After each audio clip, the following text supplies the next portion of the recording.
ヘビースター、どでかいラーメン。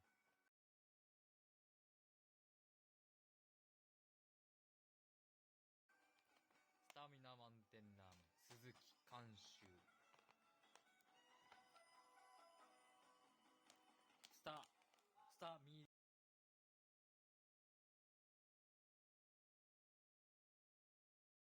そば。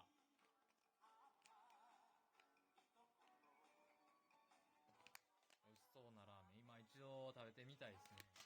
これね。きっといつか。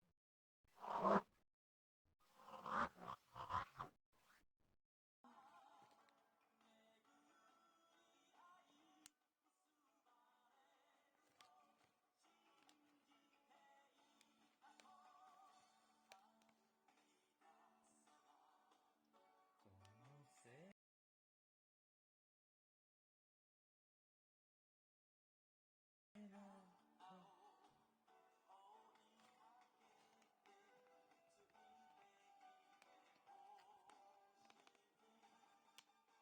せニンニク醤油、ガーリックパウダーね。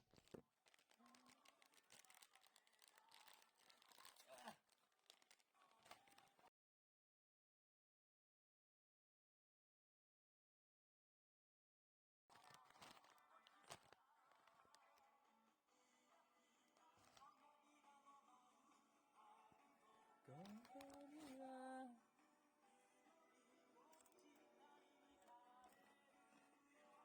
おお、すごいニンニク入れてる。